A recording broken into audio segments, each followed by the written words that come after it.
Sanibonani, welcome back to enye video. Ngiyabonga kakhulu ukuthi ungene, ngicela like ivideo, subscribe, ushare, ufake notification bell yakho on and also ukubuka ama-ads ke kuthiwa i-SIU isiye yashaqa umuzi womlingisi ongasekhoyo ke ubhuti uPresley Ishwene ya high. So ukuthi i-SIU sewushaqile umuzi womlingisi ongasekho uPresley ePitori. Lokhu kuxhumene ke nophenyo lwenkohlakalo lwekhomishini yelotho ngazwe lonke.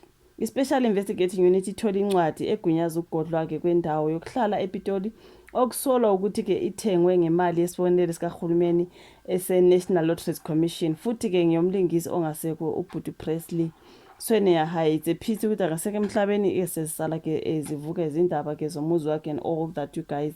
Kwake kwakhulunywa igama lakhe lalike lavela, ngiyakhumbula odabeni lwabo-Arthur Mofokate and abo Terry Peto, if you do remember indaba yabo yabe lotteries what laliveli ligama lakhe you guys. So ke manje ke sekukhunywa ukuthi ayi umuzi wakhe ke uPresley Ishwene ya high ke sekukhona ke okungathi uyafreezwa something like that.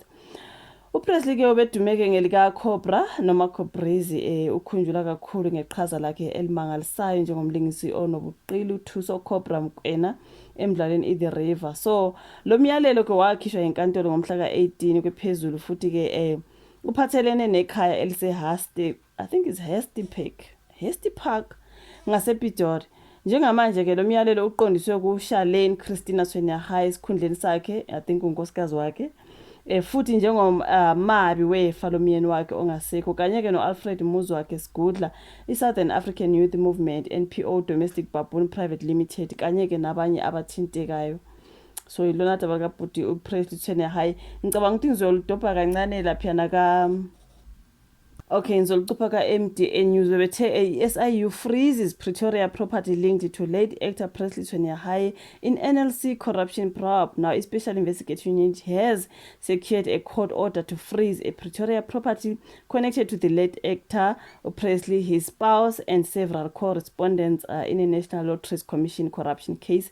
The preservation order issued by the Judge M. Victor on the 18th of December targets Miss Charlene Christina Ishwene ya high in her personal capacity and as executrix of her late husband's estate, as well as Mr. Alfred Muzwakhe Sigudla, the South African Youth Movement NPO and Domestic Baboon Private Limited, among others. So the order prevents any sale, transfer, lease or disposal of the property while civil proceedings are prepared by the SIU, which must be instituted within 60 court days. Now, investigators allege the home was bought with about 889,000 misappropriated from the 15 million rand NLC grant intended for youth arts programs. So SIU said the grant approved for the Southern African Youth Movement and channeled through Domestic Baboon wholly owned by Ishwene ya high was used to acquire the private residence. Any criminal evidence uncovered may be referred to the National Prosecuting Authority for further action. The SIU, empowered by President Cyril Ramaphosa under Proclamation R32 of 2020, is tasked with investigating corruption within the National Lotteries Commission and recovering the state's funds lost to unlawful activities. Ilona daba ke lo muzi kabhuti Presley Ishwene ya high. So yeah man, let me see my comments under that. Omunye uthi painful to read, but accountability has to apply to everyone. If public funds meant for youth arts were abused, the truth must come out and the money recovered. Respect for due process matters. So they waited for him to hurry maybe before they can do this. Why are they doing this to Tobeta and leaving the other people who are still alive? He is resting and they won't let him rest in peace. There are always so many dodgy NGOs and POs involved in these shenanigans. Start with the ones that are alive.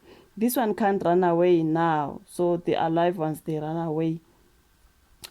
Omunye nje uthi hayibo, even the dead, SIU says asidlali la. I would be pissed if I had to deal with this after the death of a loved one. You can't even have a go at him for putting you in that situation. Omunye athi Arthur Mafokate yena remains untouchable. Remember ngishilo kati kwaba nabo Terry Pheto, kwaba nabo Arthur Mafokate.